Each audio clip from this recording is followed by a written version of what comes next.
I've been a graphic designer for about 10 years now. I've worked on branding projects, logos, posters, album art, and more. And what all those projects have in common is the importance of a good client presentation. As designers, we need to not only create good work, but have the ability to speak about our own work and show the clients that they made the right choice. So in this video, I'm going to break down some of my past client presentations and give you some tips so you can ensure that clients love your work and you can end up doing less revisions. Let's get into it.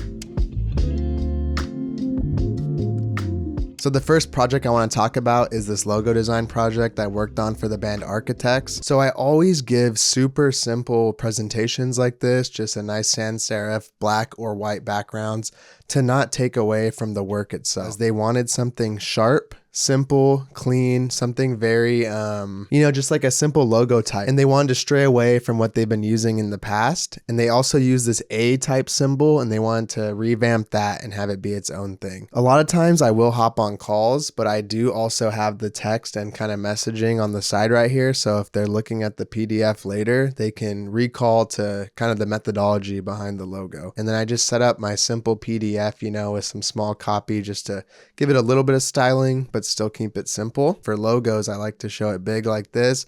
Also show it on black, and if there's a color version, we'll incorporate that as well. And then in addition to just showing the logo in this white and black complete space, I think it's good to show it in context that it would actually appear in. So for example, a mock landing page for the Architects band website, or a little graphic like this, right? If they were announcing some kind of album or tour, or just some pictures from a live show.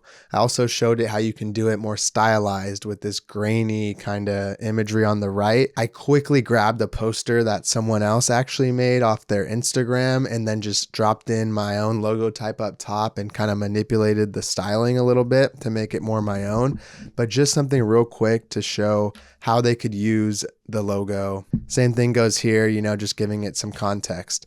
And then for other options, what I like to do is show the 3 different logo options or 4, whatever I'm presenting, but keep everything the same and just switch out the logo. So they don't have any bias to like color or, oh, we liked how that one was displayed over this image, or because there's so many different variables, right? When presenting a logo design or a project, you don't want color or imagery or the mock-up to sway from the actual best design option that they would want. I try to keep it very neutral. So right here, this one was actually using this font Cortez that I slightly manipulated and did also in all lowercase, which was a different direction that I've seen them do in the past. Simple logo type. I actually took off the dots at the top on this one too. Same thing, right? We show it in the same exact format. That way they can choose based off the actual logo they like, not the assets that you provided them or the context you placed it in. Here's the third one. This one speaks a little bit more to like ancient architecture and like this kind of more Roman feel and feels very grand and,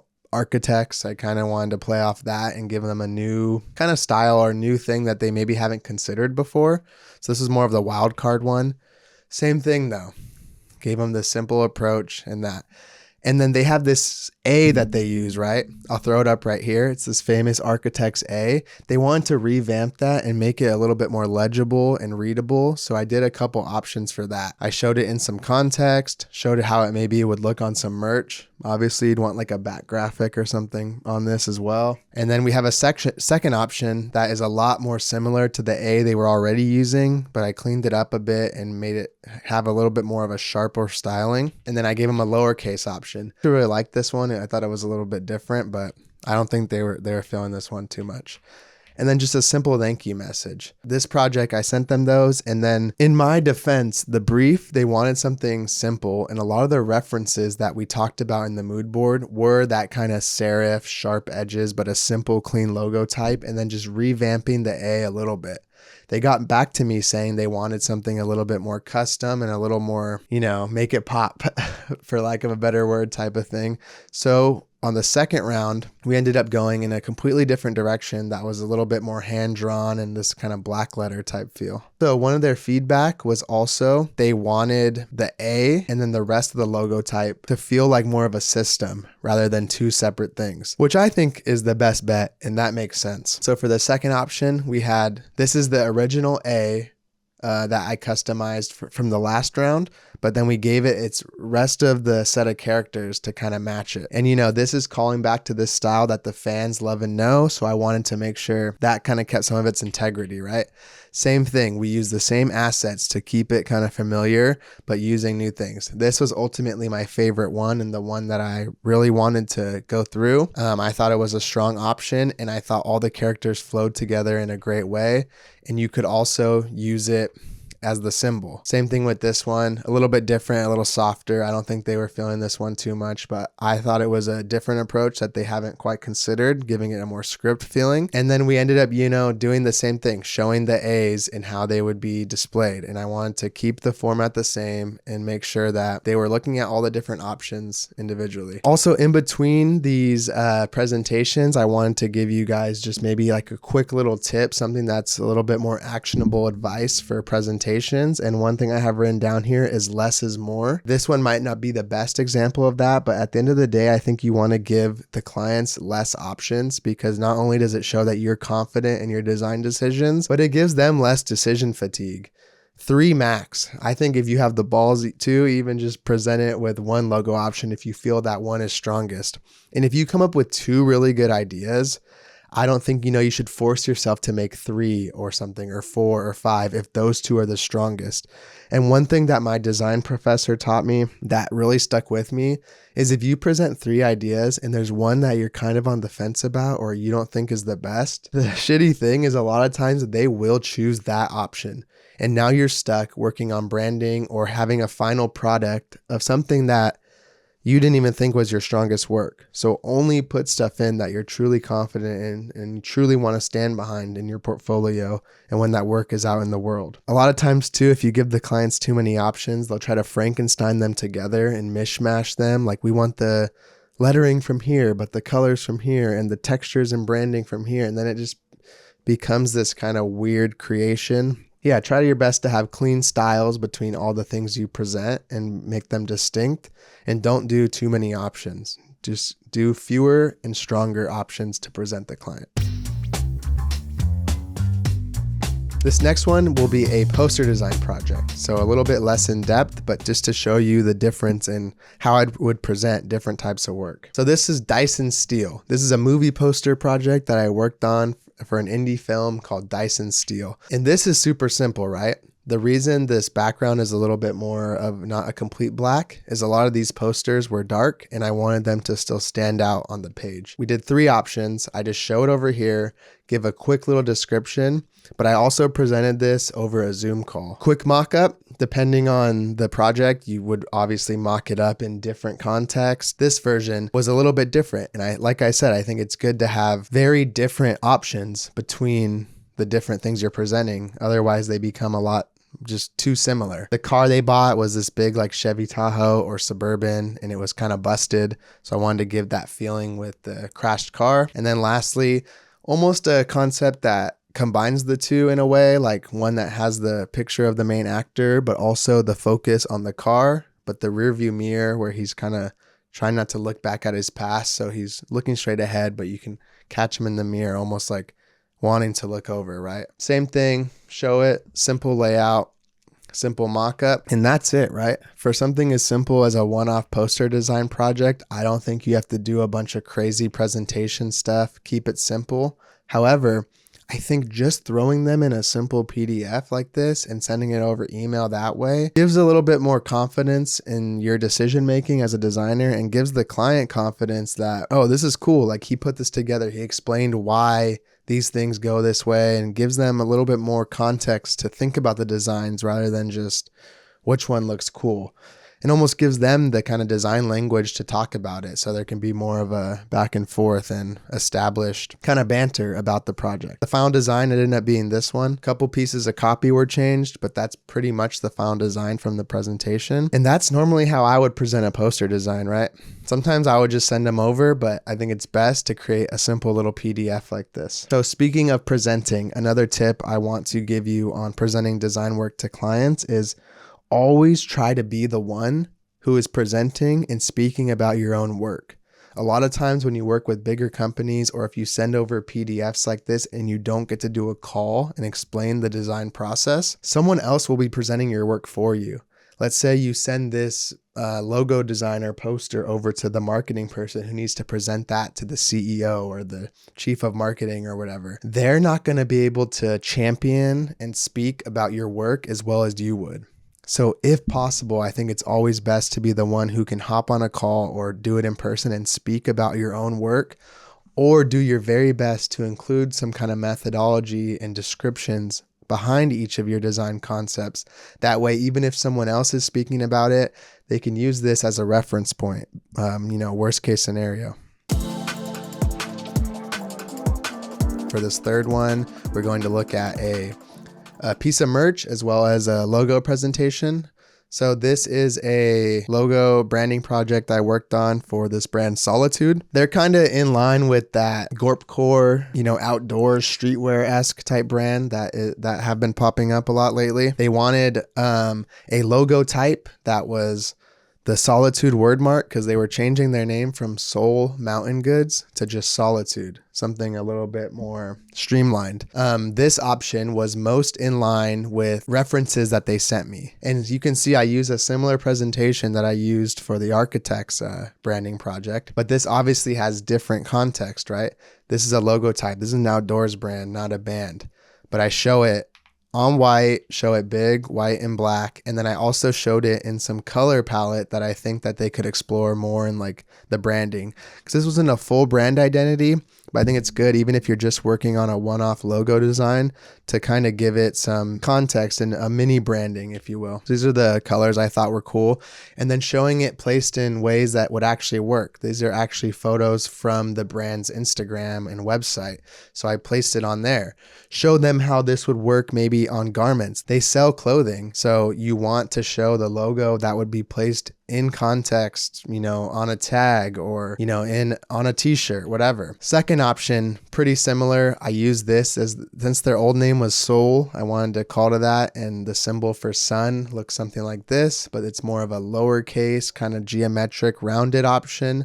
Again, I show them an alt way that they could display it like this. You show the different colors. You show it based in the context of the photos, but keep it the same. I don't know how important it is to explain that you want all the variables to be the same when presenting the different options, because it's hard for people to get around their biases. Let's say they love the photo like this way more than the other photo, but you only displayed the logo on this nice photo and the other logo was placed on like a shittier landscape photo. They may feel like the other logo is stronger just because the photo it's placed on is better or the mock-up is better, stuff like that. Same here, showed it in the thing, and also showed that they could have their own little tagline, right? Garments for on and off the mountain, because this wants to be like a streetwear type brand, but also something that you wear when you're outdoors. Third logo, I thought this one was cool. It kind of still felt like in that 2000s Y2K aesthetic, and it was this blobby kind of blur text, very like postmodernism, anti-design, like that Neville Brody look. And then fourth option, symbol for the sun, but more hand-drawn, something a little bit more rough. They're all fairly similar because I put some emphasis on the O in a lot of these, and they're all logo types because that's what they wanted. But I tried to make them feel different enough, but still all stay within the mood board and brief they sent me. So in addition to the logo design, they wanted a t-shirt. These were kind of made in parallel with the logo. So I didn't use their logo or the new type actually on the shirt itself because we didn't know what it was going to be. So I just ended up doing like this nice grungy sans serif. I just attached this onto the other presentation. Nothing too fancy, literally just the graphic mocked up on a black background and showing the front and back. I spelled Sweden wrong the first time, which was kind of embarrassing, but I ended up fixing it before they were going to go to print and everything. But I was really happy with this back graphic. And then we did a version that could be placed on brown with the tan. So this is just black background, but it just shows some context and you could even send them these images. It's presentation is almost like how you present the work to the client, not having the craziest slide deck and all these cool like layouts and everything. That's just almost like at that point, you're just doing the design for the presentation. So I worked on this movie for one of my friends and a popular creator, American Baron. He was doing his first feature at this Creator Camp Film Festival. We started by doing the merch for the movie before we even did the poster because the deadlines were set up that way and it was just out of our control. And we only had one image to work with, which was an iPhone photo of the two main actors, Baron and Caroline. So I had to get a little bit creative with the design. This is simple, right? Black background, here's some merch, check it out. Which one do you like? Quick decision making. And all of these presentations and assets for this project were sent over iMessage. So sometimes it's casual like that if you're working with a friend or whatever. Different merch options. I show the graphic here, mocked up. This is almost that old skate graphic, like the birdhouse type look. Zoomed in to see it a little bit better. Here's the second option. This is the one that we ultimately went with, and I got to see sold at the festival and a bunch of people wearing, which was really cool. I was really happy with this one, and since we ended up choosing this option, you'll see how it kind of informed the design aesthetics for the poster design we actually worked on. This one I really like too. That ended up not working out, but I thought if we ever did an alt version, we should do this. And then this one was pretty cool too. Green. And then we also had to create a collectible item, which was a coffee mug. So this was a kind of an Easter egg because in the movie, the two characters work at a design agency that's like that classic corporate, like innovative, cutting edge design agency. And it's called Some Sunny Day. So I quickly created this like obvious corporate logo, like oh yeah, of course they have like a minimal sun and it's Helvetica and they have the little registered symbol. So what happened was Baron was like, I really like that one shirt option, but the orange mug, it feels a little bit too much like the Today logo, he said. And I had to agree with him. Sometimes the clients actually give really good feedback. So I sent him the revisions like this. Like I took a picture of my screen and I said, here you go. We switched it to a new logo that I thought was better, made it yellow to stray away from the Today logo. And then I said, here's the back of the shirt. We fixed some of the stuff. And that's sometimes how it works, right? And then he just sent a thumbs up and was like, this is great. Like it's simple as that. Sometimes the context is different. It doesn't have to be some big corporate email. It can be as simple as texting your friend you're working with, but still keeping it professional and like serious about the design. From there, I sent him all the final posters that I worked on. Like, here's the posters. Here's what we talked about. That same methodology, this written here is what I would have wrote in the presentation, right?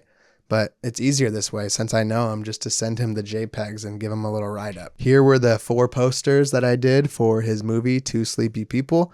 You can see the type right here is pretty similar to the type that was used on the back of the merch design. We kind of had this old Hollywood style that was simple graphic, more creative type layout. And also, like I said, all I had to work with was this photo, and we wanted to portray the two main characters because they're so important. So I gave it this kind of halftone aesthetic. This was just an iPhone photo he sent me. Ultimately, this is how I got feedback, right? Look, these are fire, this and that, but the orange reminds him of Arrested Development, or this, he wants to change the colors, but it's between these two. And when you get comments like that from clients, that's kind of what I was explaining.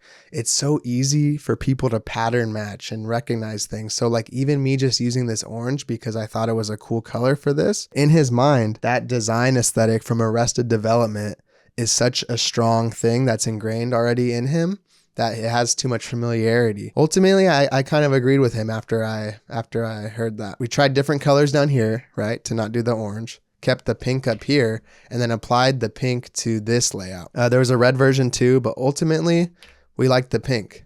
This was the final option, and it just shows how we can get to that final design through iteration, through different presentations, and even something as simple as using iMessage to work on the design process. So to kind of elaborate on that last one, the last tip I want to give you is it's important as the designer to, yes, you're the person doing the design work and you want to be respected and, feel like your decisions are made and what's important and what you think is best design wise. One of the most crucial tips that I could give you, if anything, from this video is make sure it's a collaborative experience. Make sure the clients feel heard. Even something as simple as how I changed those colors because he wanted to just see how that would look. This is their project. People are hiring you for their thing. And yes, you're the designer and you want to put your creative touch on it. But you need to make sure the client feels like their ideas are respected and their ideas are heard. And You're fulfilling what they want. At the end of the day, it's their thing, and they could be hiring anyone, but they choose to want to work with you. So it's good to have a collaborative and respectful, a mutually respectful relationship. I think it's so easy for designers, especially online, I see, to like complain about the clients, complain about feedback, complain about revisions. And don't get me wrong, a lot of times it can be a struggle and it can be really annoying to deal with those types of clients. But sometimes other clients you work with are creative people. Like Baron, for example, he's a really good filmmaker, and I trust his opinion on aesthetic just as much as mine. So when he has a feedback on color, or we want to work on changing something out, you don't want someone to just boss you around and push you around, but make their ideas feel heard and show them where their ideas come into play. If you can show a client, even if it's something you came up with, if you can make them realize that it was part of their idea and what they originally wanted, nothing will help more than getting the design approved than showing where you took their ideas and consideration into effect. Just be a good person to work with, I guess, is kind of the gist of that. Anyway, I hope this helped you kind of give some insight on presenting work to clients, and good luck out there. Hopefully less revisions in all your futures. And like this video if you enjoyed it. Subscribe if you want to see more stuff like this, and I'll catch you in the next one. Peace.